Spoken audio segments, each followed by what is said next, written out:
What's up, Lions of Liberty fans? You can now support this show on Patreon and get exclusive access to bonus audio and video content, including Conspiracy Corner, Degenerate Gamblers, bonus segments with guests, and so much more. Head on over to patreon.com/Lions of Liberty.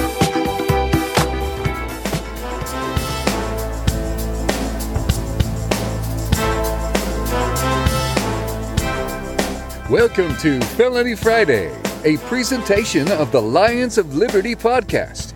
Here is your host, John Odermatt. Felons, friends, and freedom lovers, welcome back to another edition of Felony Friday, a weekly show right here on the Lions of Liberty podcast. Of course, Felony Friday focuses each and every single week on exposing injustice in this nation's broken criminal justice system.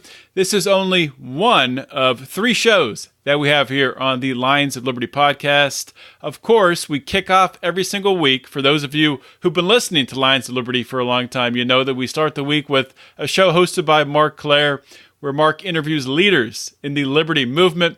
He hosts roundtable discussions known as Libertarians in Living Rooms Drinking Liquor. Those are fun conversations where we'll bring on a bunch of other members of this Lions of Liberty group here, and we'll talk about things happening in the culture, politically, trending news events, things like that. We have a lot of fun, have a couple cocktails, have a good time. So check that out. Check back in the archives for an episode of that. Every Wednesday, we have Electric Liberty Land, hosted by Brian McWilliams. It's your weekly shot of culture, comedy, and liberty. Brian's doing a phenomenal job with that show there. And this episode of Felony Friday, this is the 125th episode. That means the show notes page will be at lionsofliberty.com/FF125. And one more quick note before I introduce my guest for today. If you guys haven't subscribed to the Lions of Liberty podcast, if you haven't subscribed on Apple Podcasts or Stitcher or Google Play or TuneIn, go do it. Make sure to subscribe so you don't have to think, you don't have to go out and download or think about it. It just shows up on your cell phone every single Monday, Wednesday, and Friday. Now, my guest today on Felony Friday is Mishelle O'Shasky. And Mishelle, since 2010, she has worked with individuals who have mental illness and substance abuse. She has experienced the criminal justice system herself, and she's had issues with mental illness, with bipolar disorder, and she's seen the effects of that they have on causing people to make mistakes and commit crimes that push them into the criminal justice system, and also people in the criminal justice system who are, because of the circumstances, or maybe these things present themselves. So Mishelle has been a tireless advocate for reentry support and for mentoring since her release from prison in 2010. That was the third of her stays in prison. And it took 3 times for her to finally, really figure out, to get to the root of the issue that was causing her to be a recurring offender. So Mishelle, because of this experience, she calls herself a subject matter expert on the criminal justice system, and she has started her own organization, which is looking into these issues. It's building a phenomenal board of directors. She's going to talk about that. And yeah, with that being said, Mishelle, welcome to Felony Friday. Thank you. Thanks for having me.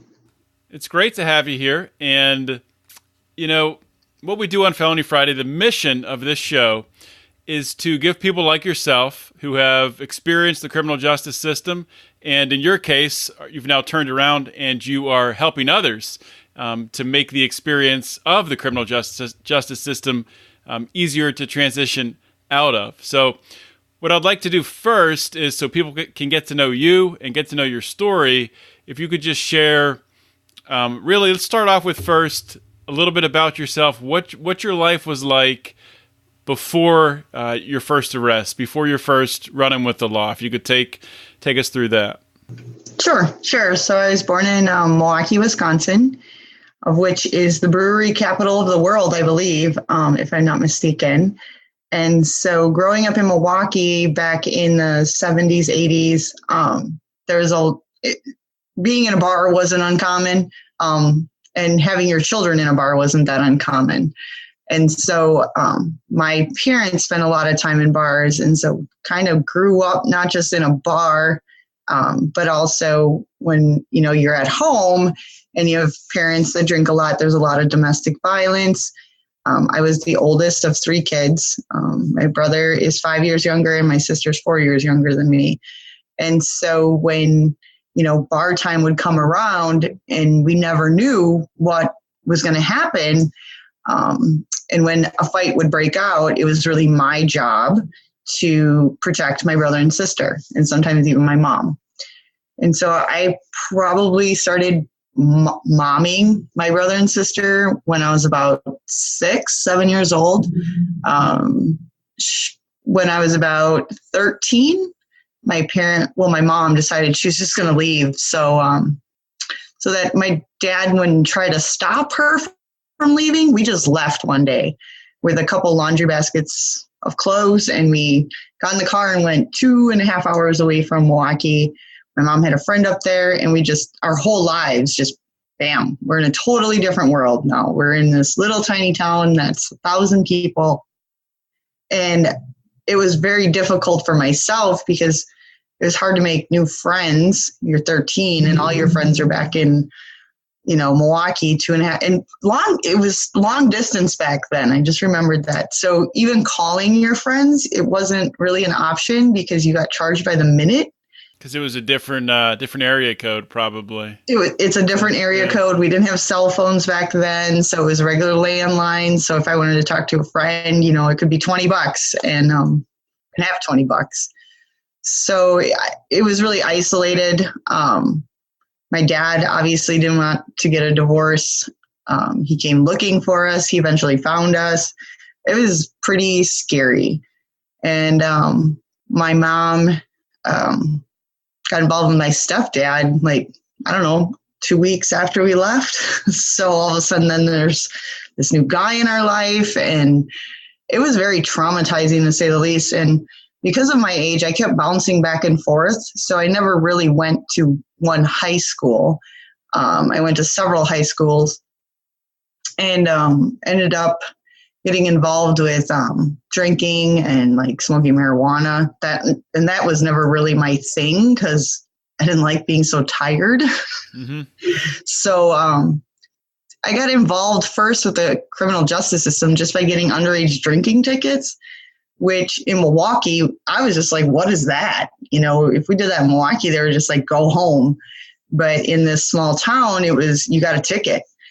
And so as kids, we'd be out, whatever, and we'd just rack up tickets, whatever.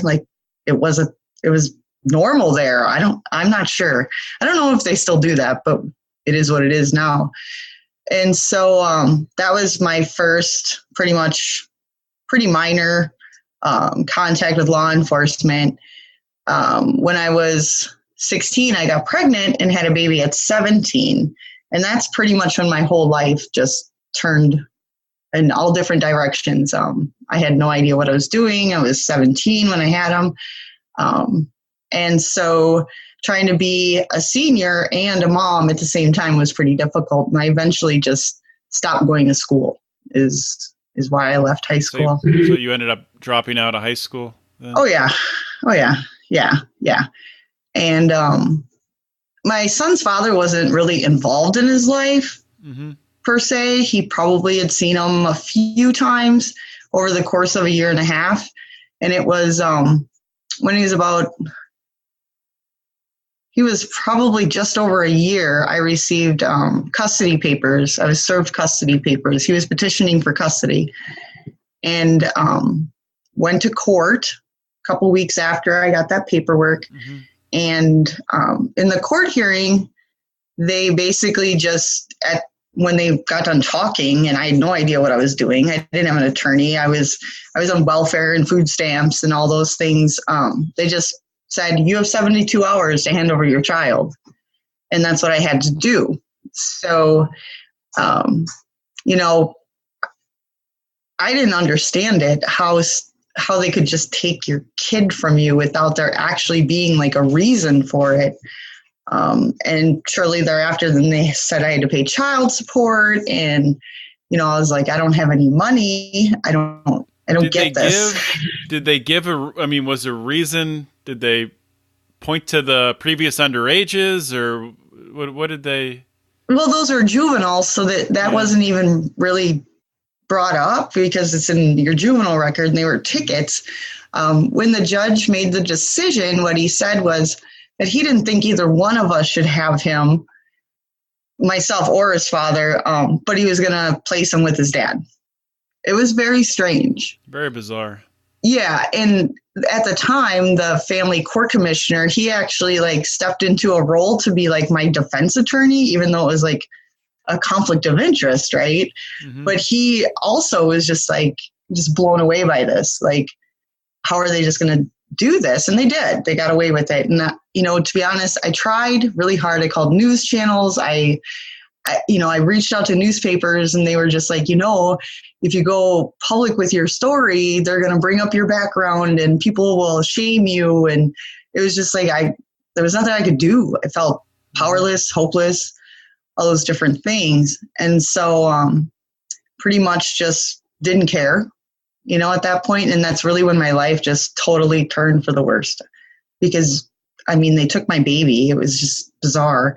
And, I had my visits with them. They were every other weekend. And what was difficult about those was my son didn't want to go with his dad. So he would literally be climbing out of the car window, trying to stay with me. And I'd have to push my son in the window and just be get in your car seat. It's going to be okay.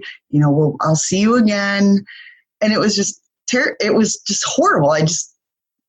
When you're living it, it's just kind of how, but today when I think back on it, it's how does that happen? Does that happen to other people? Does it still happen today? I don't know. And, really it was about me being ignorant to laws and being poor. Otherwise I would have had an attorney to, protect us. Yeah. When you look at something like that, so the judge, you have to assume the judge is, you assume, who the heck knows? This judge claims or probably thought he was looking out for the best interest of your son, but at the same time, the judge is putting this baby in this position, and if the judge knows anything about children, about babies, I know my daughter when she was 1.5, even now, and she's almost 3. She just clings to my wife. Separating a baby from a mother is just crazy. And then on top of that, doing that from someone like yourself at the time, maybe the judge, I don't know how much he knew about your background, about the drinking, and that's obviously not going to help you. Putting you in that situation. So I don't know. You just look at something like that. You're like, well, so what? How's this supposed to be good for anyone? Right. I could see if I was drinking and driving and he was in the car, right.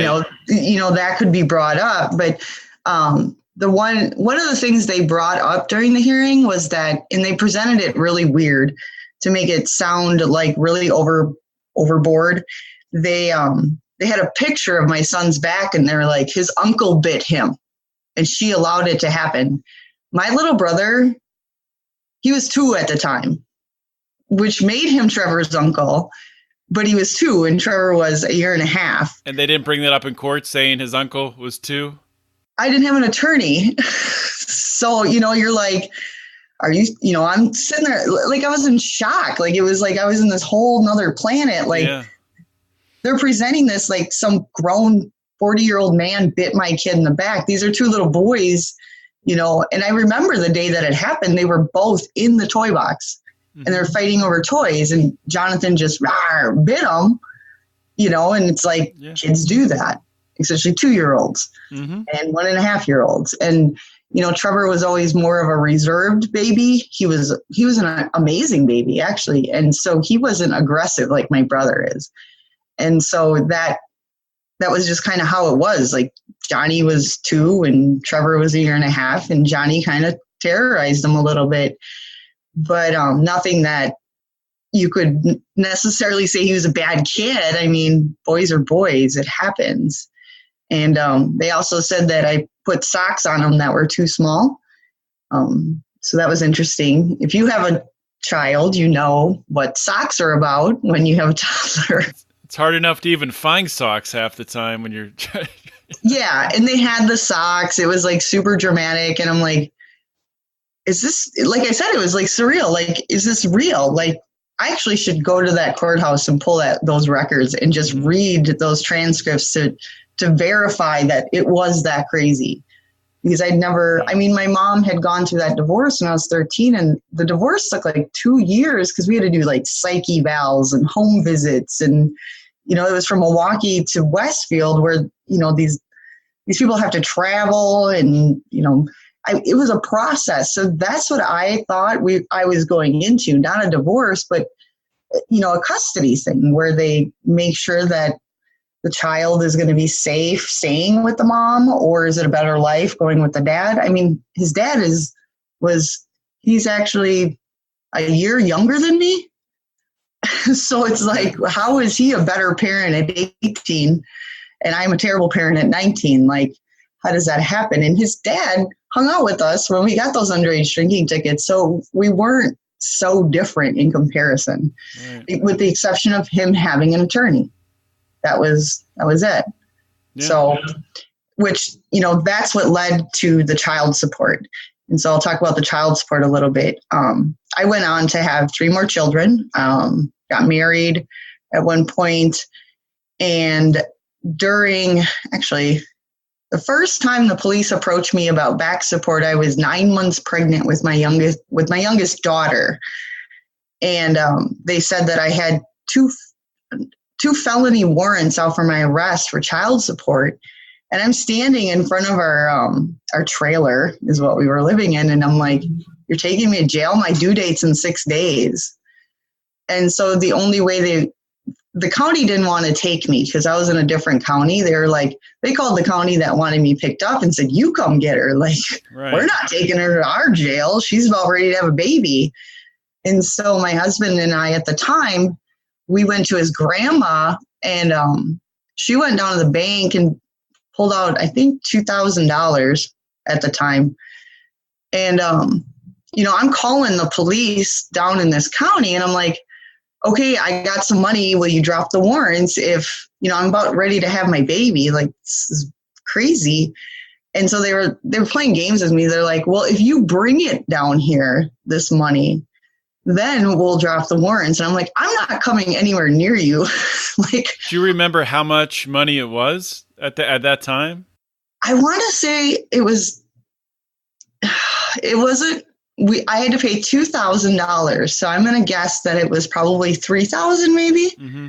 And so my ex-husband's grandma, she went down and paid it because she lived down there. And so then they dropped the warrant, but then had me come to court after I had my daughter to formally, you know, charge me and give me these 2 felonies. And I was released on a signature bond. And eventually, you know, I was found guilty of failure to support. By then, I had already had my my last child, Casey. He was just a baby, and you know, I'm on supervision for child support, which even probation and parole was like, we don't supervise people for owing money. Like, it was just, they thought it was weird too that they would, you know, go through all these things to basically punish me and put me on the supervision. And eventually I got revoked because it's not hard, right, to get revoked. You can, you know, break one rule and they can revocate you. And that's what happened. I was revocated on technical violations at the time. What were the technical violations? What do you mean by that? Drinking while on probation, being in a bar, just nothing that, like, or having contact with my husband. At the time, we had a no contact. What else? Breaking a curfew. But you weren't allowed to have contact with your husband at the time? Yeah, for a while, yep. So you were you had to live in separate places? Yes. Then? Yeah. Why would they do that? Because we had gotten in arguments in the past. Okay. And so they thought that was the best idea, I guess, and separate him from us and the kids. And it was strange. And it was a time when technical violations were probably, they still play a significant role in mass incarceration because you don't have to commit a crime to go back at all. You can just miss your appointment and they can say, guess what? We're revocating you. And so when I was revocated, they sentenced me to two-year sentences that were run together, which means they're concurrent, not consecutive sentences. By the time I actually went to prison, I only had 10 months left on the sentence because I'd been in jail for so long. And so I went to prison for 10 months that time. But I was in jail all the way up to that. And so I spent those 10 months, 7.5 months of that was in a treatment program that I did not want to go to at all. They had to they were dragging my belongings over to this treatment. I'm like, I don't want to go in there. I don't know. Why didn't you want to go? Because DOC is not a behavioral health provider right there, and I didn't want to go in there because they terrorize you. The amount of work they make you write reports. I never found treatment useful. And I'd already been in 8 outpatient, inpatient treatments, which treatment centers in themselves, most specifically residential, you become prey. You're vulnerable in those settings, and there's a bureaucracy in those settings. And when you, when the criminal justice system says, if you don't complete this treatment program, you're going to go to jail, you'll do whatever it takes to complete that treatment program. Right. Right. And so this is one of the reasons why I can see that. So that sets people up to, you're walking right into being abused, taken advantage of. Yeah. Absolutely. Absolutely. And, there's a lot of co-ed residential treatment programs. So I've seen a lot of really twisted stuff in those treatment programs. So going into one in prison, no, I didn't want to. And so I went through this program, and it was long and daunting. And I eventually, they let me out, obviously, after the 10 months. But then my agent, she took me all the way across the state and put me in another treatment program. And this one was going to be for 6 months. Mm-hmm. And and I was just a wreck. I was just like, are you kidding me? All I want to do is go home to my kids. I just completed this program that y'all had me do at the DOC. And I think she was really mad at me because I wrote to the governor while I was in treatment and told on her for being so terrible.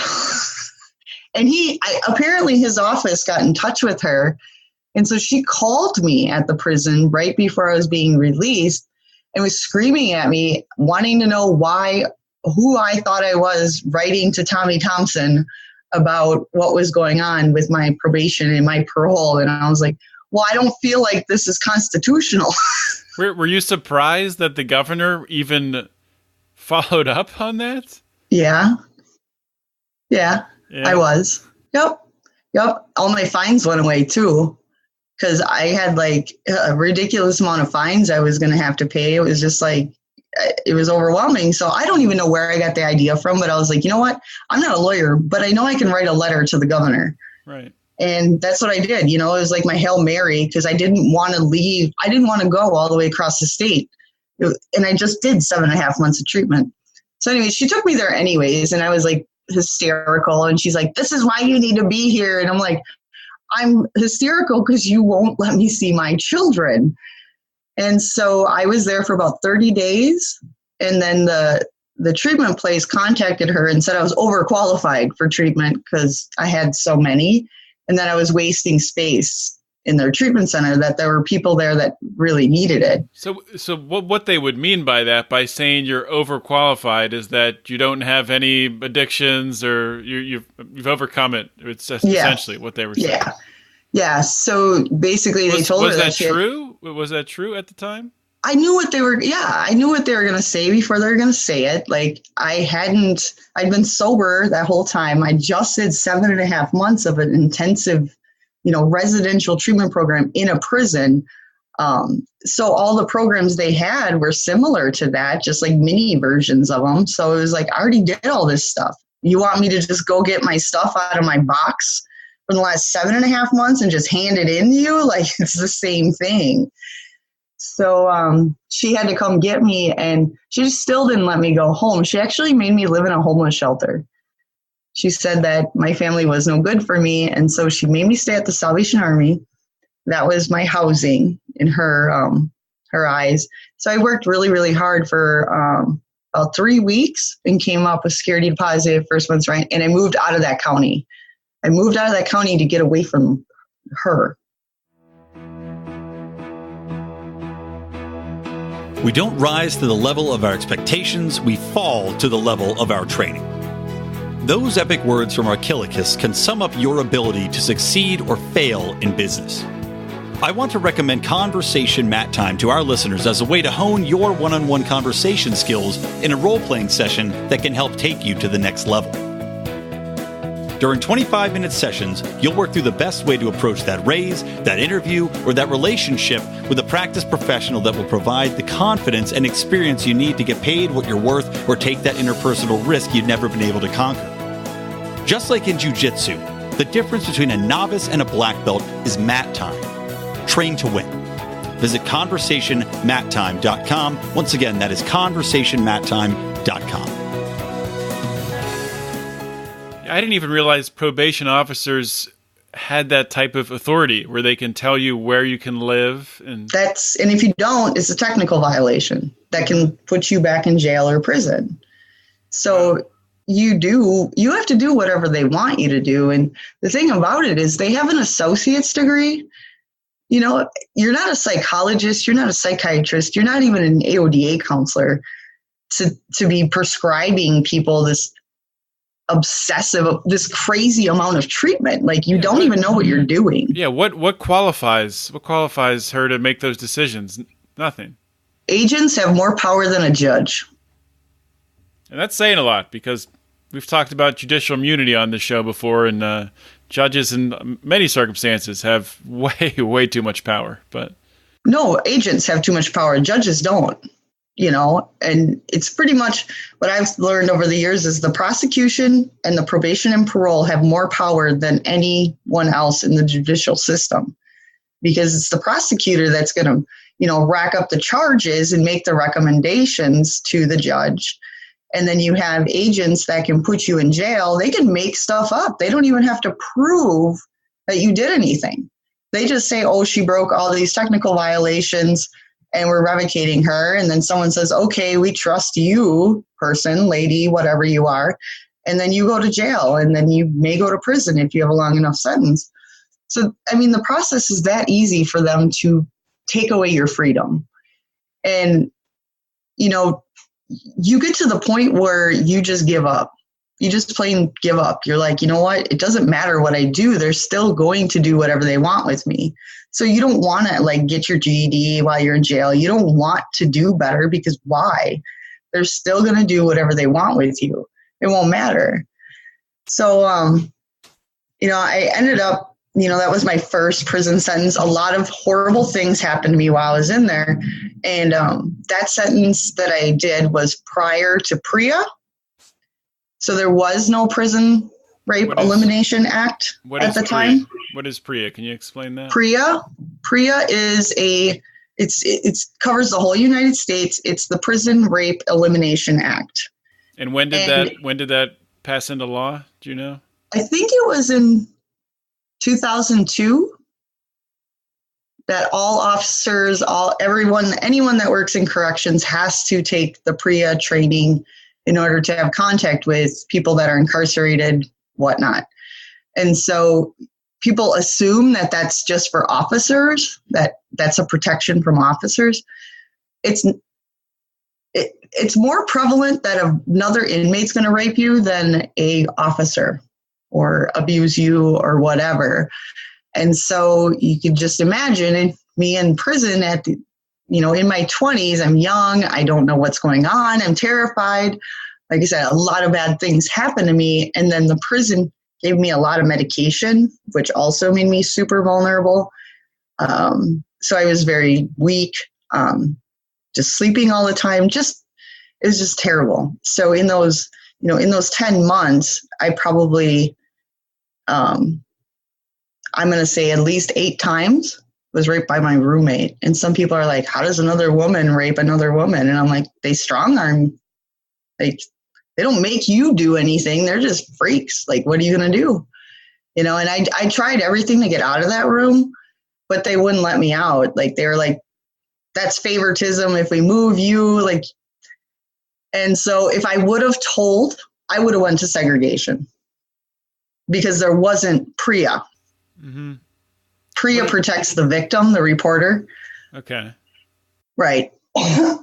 So, I tried everything to ignore what happened to me in there and just go on with my life. And, I never really addressed it. I never talked about it. It was very stigmatizing. It was taboo, and I didn't want anyone thinking like all of a sudden I was gay for this day because that's also stigmatizing. I mean, there's just all these different things. So I just pretended like it didn't happen. Like that was just some chunk of life that never happened to me. But I went through all kinds of ups and downs with depression, anxiety after I was released from prison, and was put on different medications. I didn't understand mental illness at all. And they probably diagnosed me with like 8 different things. And so they're constantly changing these medications that would either make me sick, make me crazier, make me more depressed. So I did end up back incarcerated because what I did was I self-medicated when I got to the point of being so stressed that I would just like binge for a weekend, like just full on. Because I always had a job. I went to school, had the kids. But then on the weekends, I would find a babysitter and then just, go out and just do crazy things. So eventually that led to me getting OWIs. And in 2004, so I was out for a couple of years. 2004 was when I got my 5th OWI. And they sent me to prison for 2 years. And so during that 2 years, you just sit there for one, and you wait until they call your number to put you in treatment. And by then, Wisconsin had implemented the earned release program because they had taken away parole and started truth in sentencing. And that was same governor, Tommy Thompson. He's still trying to clean that up now. So we went into truth in sentencing. So then, the prison population is growing and growing, and there's no way to get people out because of the way the laws are written. They decided to do this earned release program. So I go into that because I'm thinking, great, I'm going to get the hell out of this prison, right? No, it was worse. So within 6 weeks, I was kicked out of the program and put in segregation for 6 weeks. What were you kicked out of the program for? For my friend Maggie, she had come out of her room and she was like, hey, I got a new bra in the mail. Because that's a big deal when you're a woman in prison to get a brand new bra. They only let you order those things once a year. You can imagine having your bras and just they get gray and gross and, you're not able to do anything about it. And as I was walking down the hallway, I went, like that. And they said that was a sexual battery. And we didn't even touch each other, just joking around. And both of us went to seg. They came up, handcuffed us, shackled us, and took us down to segregation like we just committed a crime. And it wasn't like she made a complaint. You were joking around with each other.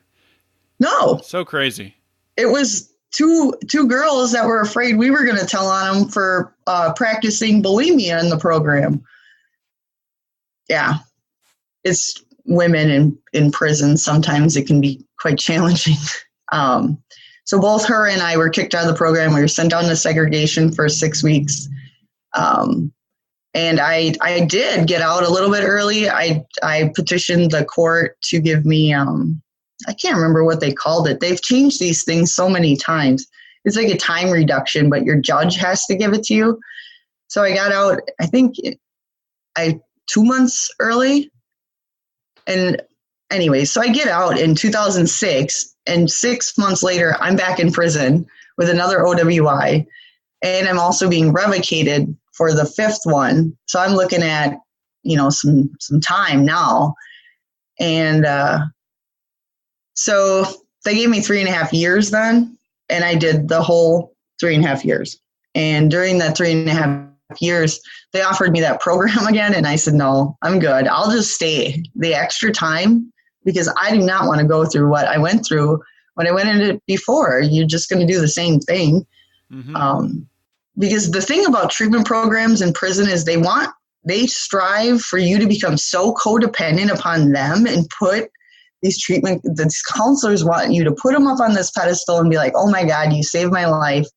And I'm sitting there like, oh my God, y'all are full of shit because I'm not stupid. What you're doing, you're trying to manipulate my thinking and you're trying to tell me I'm this and tell me that, and I should do this and I should do that. And to me, that isn't helpful. I needed to find out why I was doing what I was doing. Mm-hmm. And that's when that last incarceration made all the difference, because I finally was able to get in front of a psychiatrist and be diagnosed bipolar and with clinical depression and anxiety. And I was able to take medication, and the medication stabilized me to where I could really figure out what happened to me, that I'm responding to the world like this. Like, why am I still responding to the world like a spoiled brat and think I can do whatever I want? So up until that point, you said you'd been on different medications over the years, but that was the first time that you'd been diagnosed as being bipolar. Correct. And so once I had that information, everything started to make more sense to me, to where I knew where I needed to go to find the right information so that I could be well. And so this was before the big trauma-informed care movement. I was able to obtain information and research on childhood trauma. And so I studied that while I was in prison and shared it with other women in there. And they were just like, oh my God, like this makes so much more sense. Where it's like, these things happen to me, and I've been reacting to things ever since, and reacting inappropriately because we don't know how to function, essentially. So when I got out in 2010, I was like bound and determined to bring this information to other people, most specifically try to get it all the way up to the top of DOC to say, look, we're not bad people. Bad things happen to us.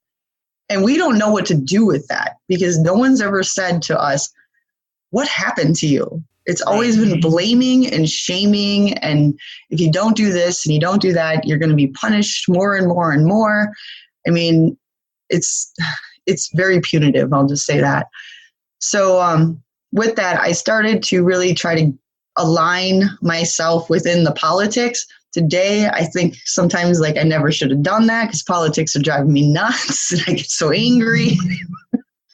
But so I worked to get appointed to a criminal justice committee that was under a council, because getting on committees is really easy. You just really just go, for one, show up, and then start talking to the chairs of the committees and say, hey, I'm interested in this. Can I be appointed? And the chair is going to appoint you. It's not a big deal. So that's where I started. I started under the Council on Mental Health Criminal Justice Committee. And today I'm the chair of that committee. I've been on it for 7 years. But what I kept doing was getting to the higher level. I wanted to get further and further. And part of the reason why I wanted to do that, not for my own like ego, I wanted to set a tone, like set a pace. Like, this felon is going to get to this seat, and she's going to set a precedent that another felon can come in behind her and do the same thing, and show that it is possible. While I'll never be elected governor, I can get to these places in a public, I take an oath, the whole 9 yards, that it's doable. And so with that being said, today I'm the chair of the Council on Mental Health. I have a gavel, so I just used it Wednesday. I sit there around people that have their PhDs, master's degrees, whatever, and here I am with my GED from jail holding the power. And today, it's really getting to people. It's really getting on their nerves.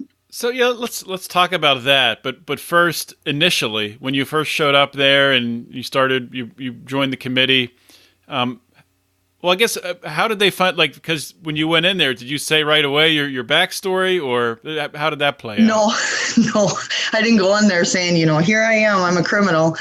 I sat and listened for quite a while, and it wasn't until, I don't even remember, I think it was the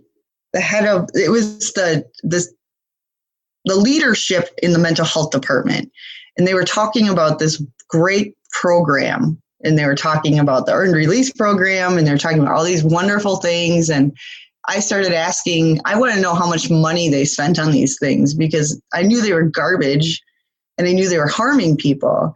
And so they're talking millions and millions of dollars. And I'm like, and how many people do you serve? And they're like, well, 65. And I'm like, what? Like, what?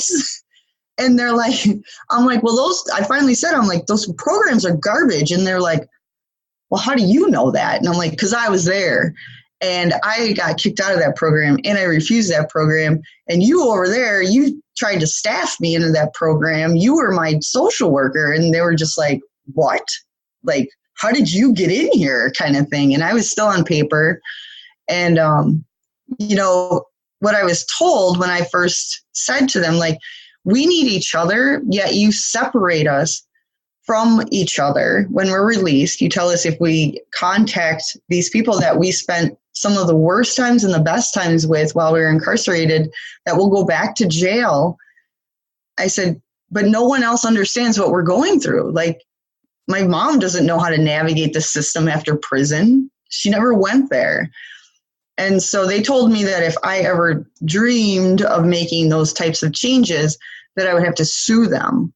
And I was just like, all right, that makes it more fun by having to sue you to get you to just listen to me. And so for the last 7 years, I've been working with them to implement some type of peer support, mentoring, coaching type program. It's very, some are like really, really embracing it, and others are just like, nope, they're going to go rob banks together. And I'm like, but I've never robbed a bank, so why would I start now? But they think that if we have contact with one another on the outside, we're going to commit crimes together.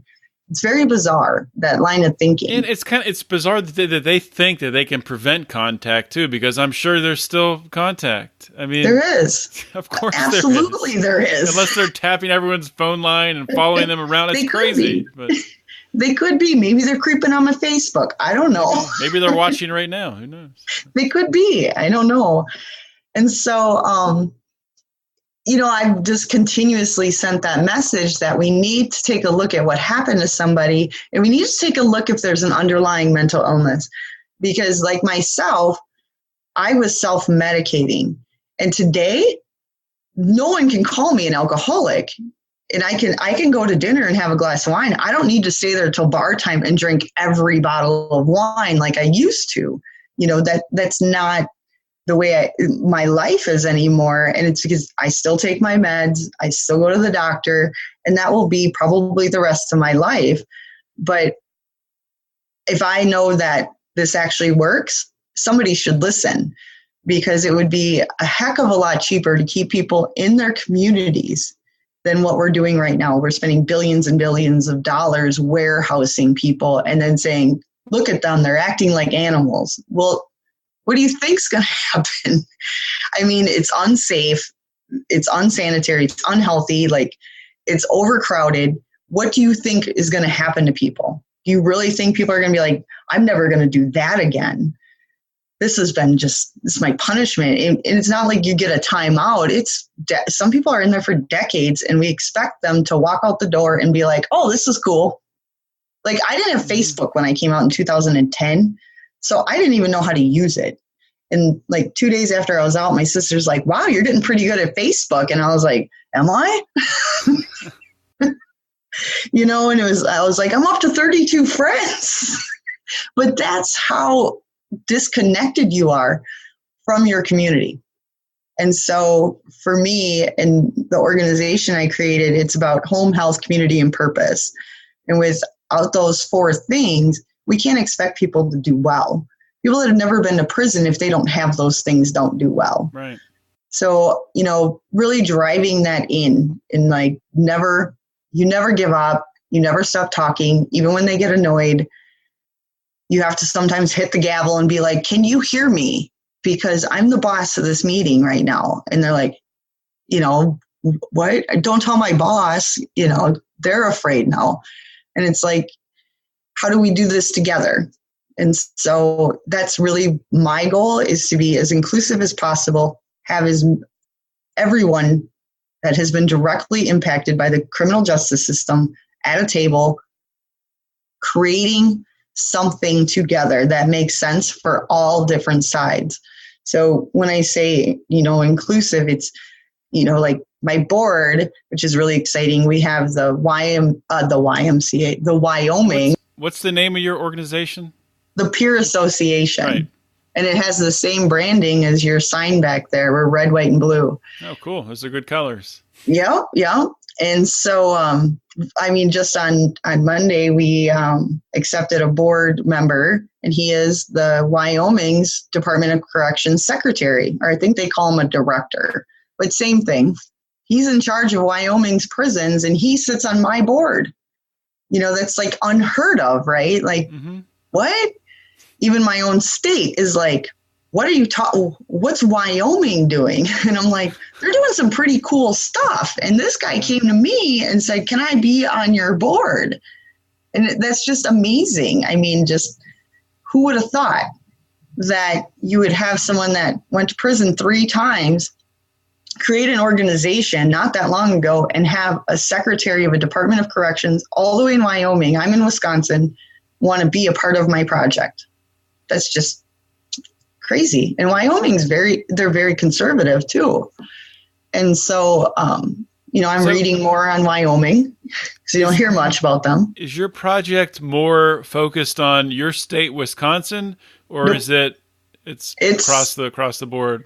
It's across the board. Okay. So only 4 of our board members are actually in Wisconsin. I incorporated in Wisconsin and 501c3, got it all done. But we have a board member in Tennessee. We have a board member in Washington, D.C. We have Wyoming now. And did I say Tennessee? Yeah, I did. Tennessee. And Florida and Pennsylvania. So we're really trying to capture, as many voices, as diverse as possible, to be able to create not just role model that we can work together and that we can create some solutions together, but also take a look at that us versus them. My son, the one I was paying child support on, he's a correctional officer now. And so that's just bizarre. And he told me when I was still in prison, he was going to be a correctional officer, which I was just blown away. I was like, what? Is your sister going to be an agent? Like, what is this all about? Yeah, what does he give for his reason for why he wanted to be a corrections officer? He didn't really know then, I don't think. He was still, getting ready to graduate from high school, things like that. But, he's 26. He's still trying to, I see a different side of him than he can see in himself. But for me, I think he went into corrections because he wants to make a difference. He wants to be someone that can actually help people, support them. And he's pretty tough because I know that there's a lot of bullying amongst officers. There's, you're a wuss, you're a sissy if you're being nice to someone. And my son doesn't care if they have issues. He's just one of those people that can just be like, whatever, and just go about his day, where I'd be like, you want to fight? So he's done extremely well so far in his career in corrections. He actually works in a jail that has the ICE. They take in immigrants. Okay. So they have a pretty big jail. But he's not jaded yet, and I hope he doesn't become jaded. But he sees things, he gets traumatized, and so you got to take a look at that. Like, if I'm seeing horrible things happen as an inmate, what are the officers seeing? So what do we do to take care of officers? Right. Because if they're seeing this stuff they get to go home, but they get to go home with all that crazy stuff in their heads too, and then try to raise a family and have compassion for their kids. I can't imagine what that's like. I really the can't. downstream effects of that, really, I mean, the unseen, who knows how to quantify the impacts of it. That's really a good point. I had not thought of that. I mean, the broken criminal justice system, we look at it, or at least a lot of times in this show, we look at it as these individual stories of what people experienced. But those stories all fragment out. I mean, and just they reach so far.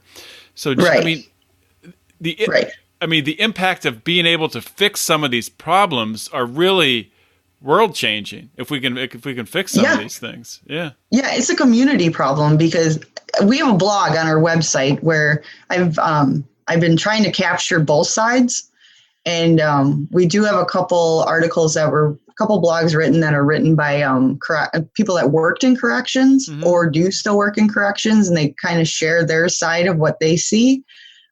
There's a really good one on there. I mean, it's a terrible story, but about a gentleman that has been in corrections for quite some time, and he's in juvenile corrections. And he talks about some of the things that he had to do because it was policy. And he speaks on one in particular as a 10-year-old girl.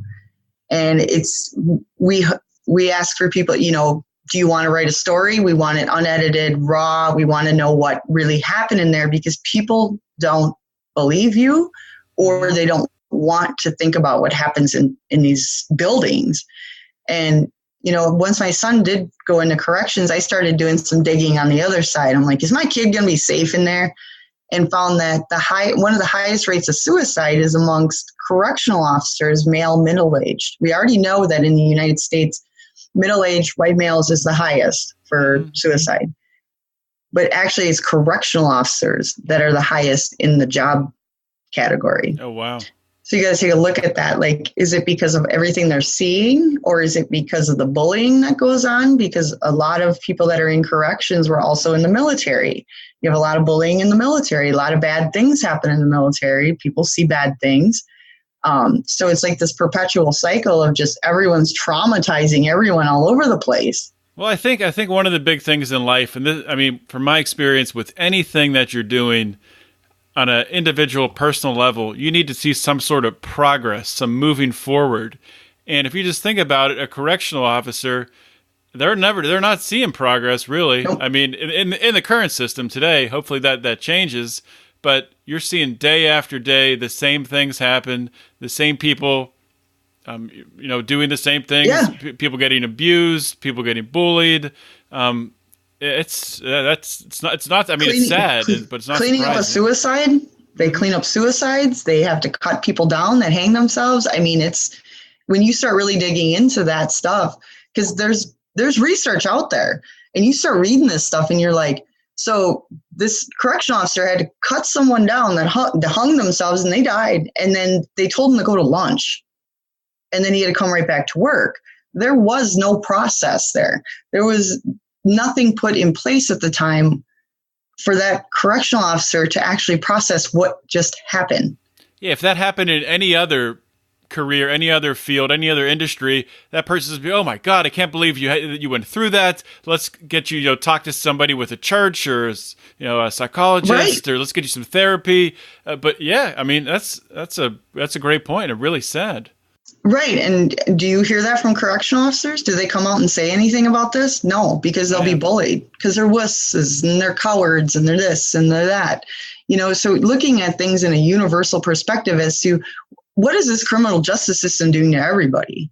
Mm-hmm. Because no, you're right. No one sees the success stories. And so that's always been my hope, is that by doing what we're doing, universal, worldwide, whatever, they can see that this is where someone can go with the right supports, and they can also work with corrections on a really high functioning level. And, I'm just in rural Wisconsin, right smack dab in the middle. I live on a farm. So when you think about how I filed my paperwork at the end of November to become a 501c3, and I had it by early January.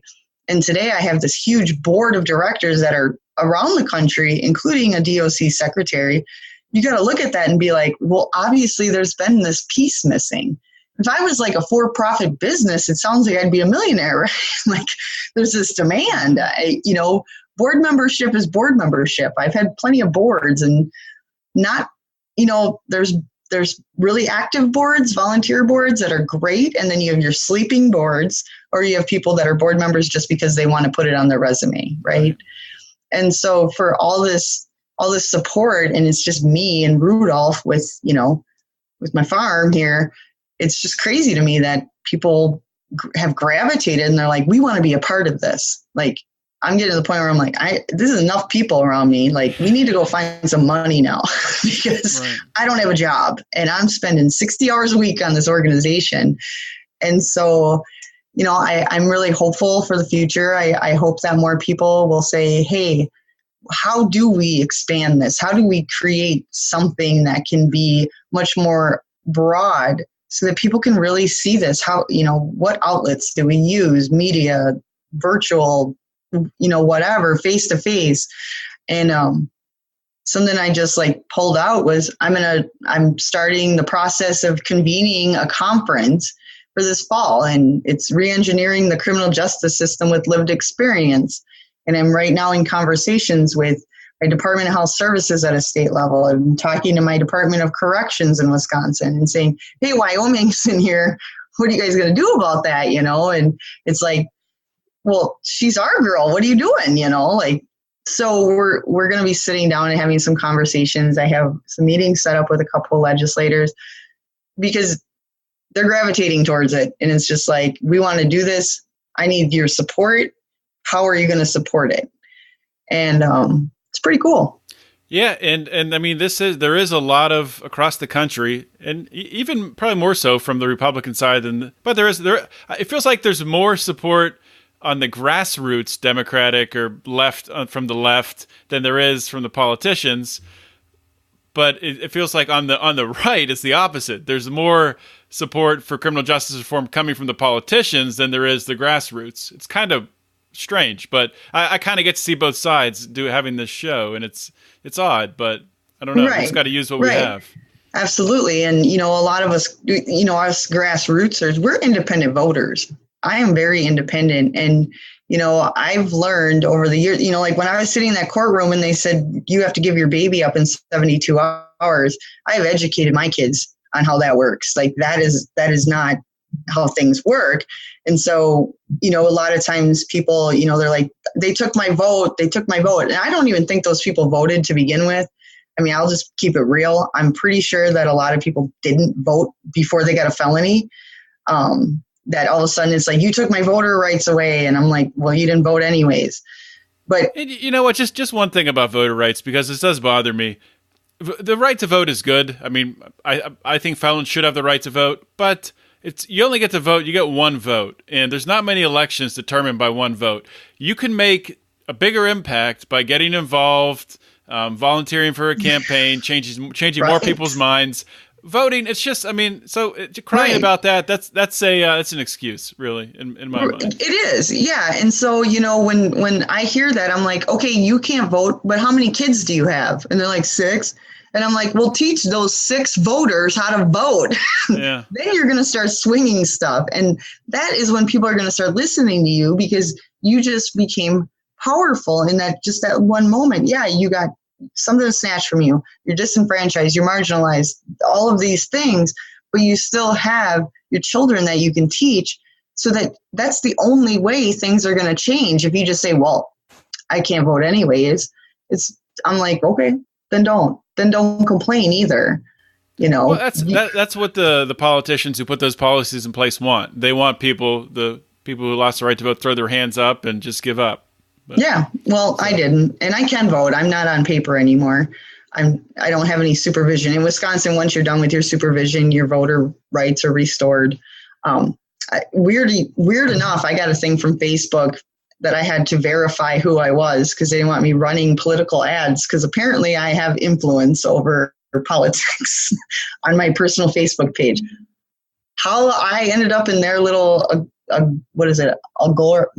How they figure that out. Facebook algorithms. Yeah, algorithms.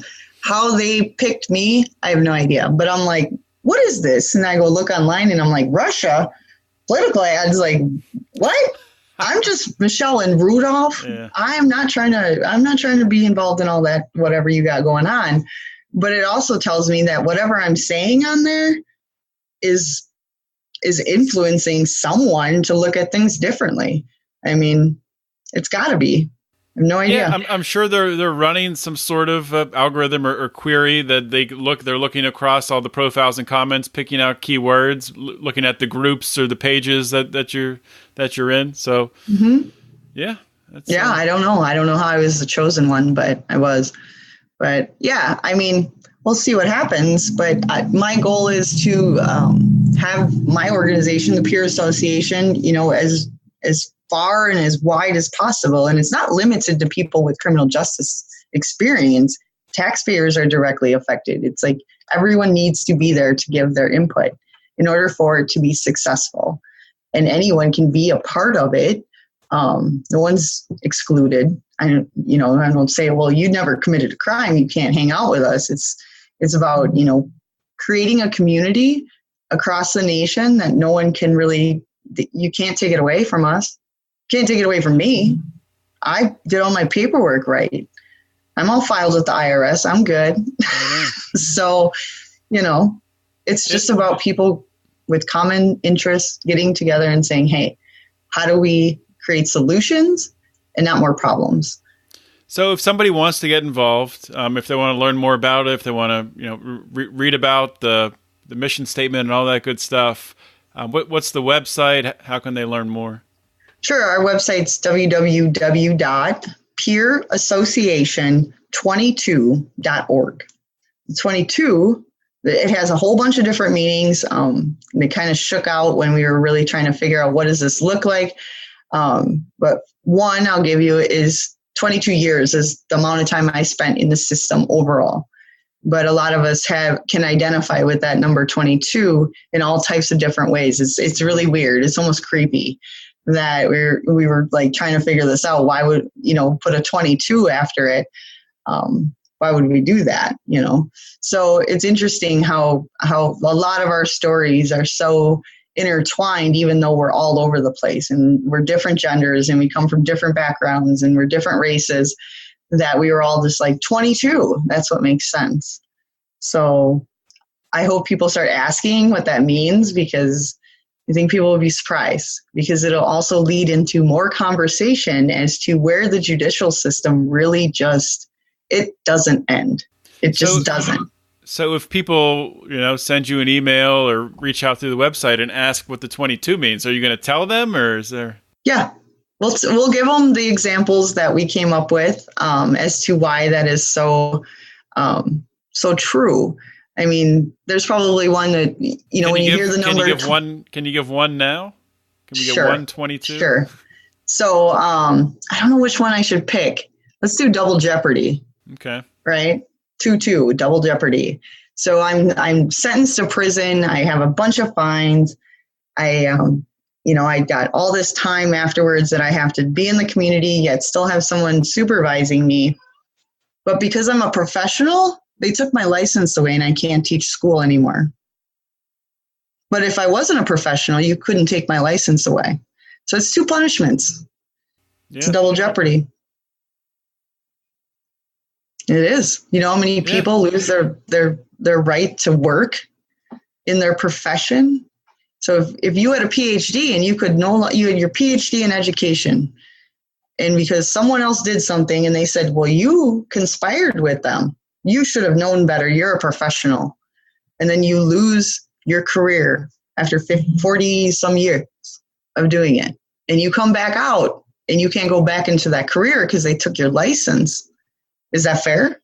No, absolutely not. Right. You did your time. You didn't commit a crime. Right. So yeah, I mean, you'll hear some pretty interesting stories from us. And I think a lot of it has to do with, we didn't just do the what people think you should do when you get out. You go get a job, you go whatever, go get an apartment and live off scraps, and we don't want to hear from you anymore, and pay all your fines and do all those things. But we took different routes. All of us did. And there's some interesting stories, and it's interesting how far we got with what we know from our lived experience. And we're subject matter experts on it. And we're using that, what we learned in prison and in corrections, in our careers. Like if you read my bio basically says you should hang out with me because I know everything there is to know about corrections because it's 22 years. You can't get that in school, So I always say I have my PhD in being an inmate because you watch everything that goes on. We watch people. We know how behaviors are. We know personalities, all kinds of stuff. It's crazy. Well, I hope there's people. I hope there's people who have been in the criminal justice system, who've been incarcerated, who see this interview and think, well, I'm a subject matter expert. I should be involved. I should be initiating change because that's what we need, right? We need more people like that stepping forward. But at the same time, we also need the flip side of that. We need people in political and leadership roles to realize, well, this system is broken, obviously. So why don't we talk to the people who have struggled through this and suffered through it? Ask us what we need. Quit telling us what we need. I always say that, like, how do you know what I need? I don't know what you need. But yeah, I mean, it's interesting. Like when I sit down with any politicians or policymakers, I'm like, I start to tell them my story and they're like looking at me and I'm like, I'm your $1 million project. And suddenly they're like, what? And I'm like, yeah, do the math. I'm like, so if you were willing to invest $1 million in me to incarcerate me and terrorize me and torture me, can you give me $1 million now so I can continue my work to do better? That is a great way to put it. That's brilliant. We're not giving you any money. I think you still owe us fines or something. I don't know. But that's a great way to put it. Well, yeah. I mean, think about it. If you're a taxpayer and you're investing $1 million in a woman to incarcerate her, but you won't hire her afterwards so she can have a job because I don't have one right now. It's kind of a twisted system then, It's you like, don't have a job, but you are launching your organization. Yes. So. Yeah. I'm hanging on as long as I can to make sure that this is successful. And hopefully, got our fingers crossed that everything kind of comes together. And it is. It's just feels slow to me some days because I work on this like 16 hours a day. It's a lot of work. I do everything. I'm the website developer, I'm the marketer, I'm the Facebook person. I set everybody's stuff up. I wrote all the bylaws, the articles, the fiscal policies. I do everything. Brochures, I fold them. I make my husband fold them. It's a one-woman show.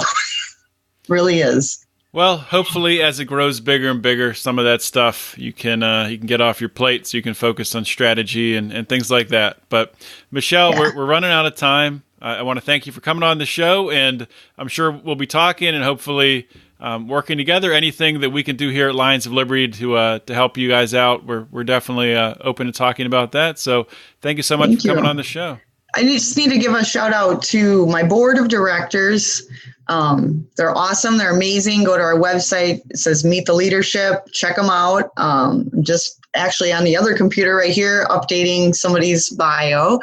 And then also to Malik King and Amy Pova of the Can Do Foundation. Thank you for the connection with Lions of Liberty. And thank you, John. And I've already been putting the word out on your show. I think this is pretty cool. It's very cool. Yeah. Thank you very much, and have a great afternoon. You too. Thanks. All right. Bye-bye. Hope you guys enjoyed my conversation with Mishelle O'Shasky. Just a great interview and an excellent, I think, perspective that Mishelle brings to the table. And I really like how she talks about the need to involve people like herself who are subject matter experts on criminal justice because they've experienced it. They've done the time. And I've interviewed many people who are subject matter experts on the criminal justice system. They know the ins and the outs. And some of those people go in to become prison consultants. I think it's really cool what Mishelle is doing. She's using her expertise in sort of a different way to form this nonprofit, to form this organization, the Peer Association, which you can find. I encourage you to check it out at peerassociation22.org. I also link to that on the show notes page.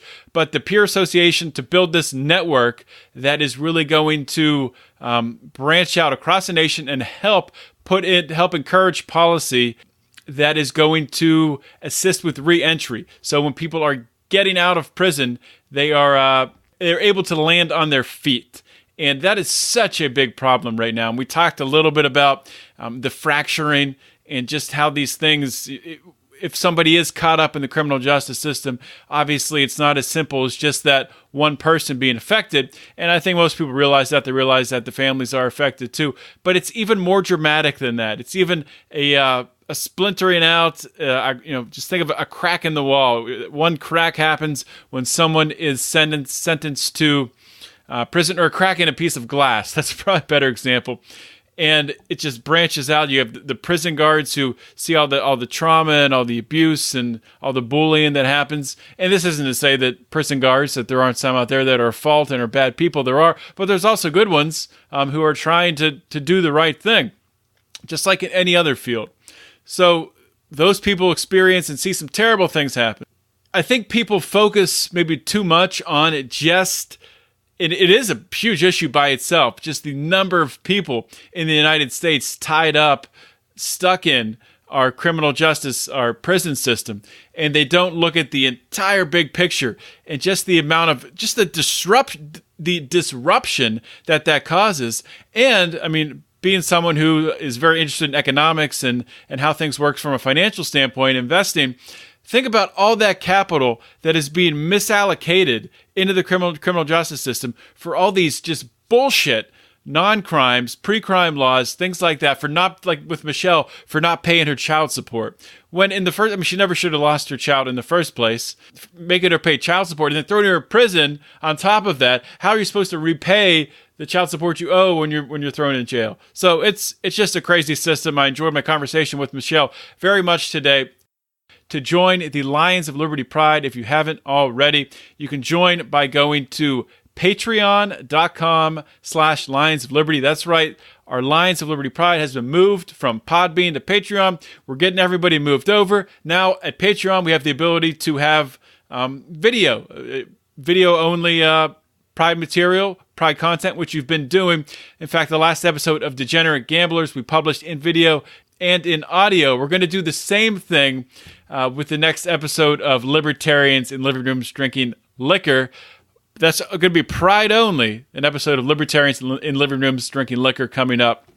That will be available to Pride members in video format. So I'm sure that'll be entertaining. For those of you who were wondering what we all look like, if you're watching this now, you know what I look like. But if you're wondering what Howie or Mark or Brian, if you're not a $25 level Pride member, those guys get conference calls with us every month. They see us all the time. I mean, you might be thinking, is this a goofy looking guy? Or, I don't know. So I don't know. Maybe that doesn't matter. But anyway, guys, thank you so much for tuning in. I really do appreciate it today. This is an experiment we're doing with the videos, and this is obviously released on YouTube.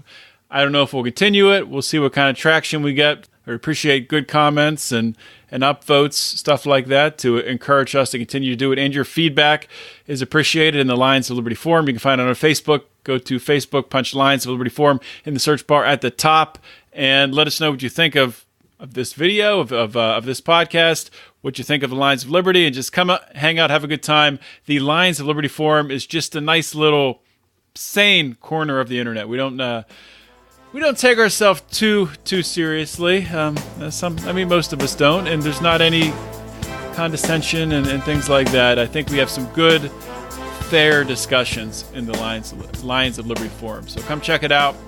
That's all I got for the show today, guys. This is John Odermatt signing off. Always remember to keep your head up and the fires of liberty burning.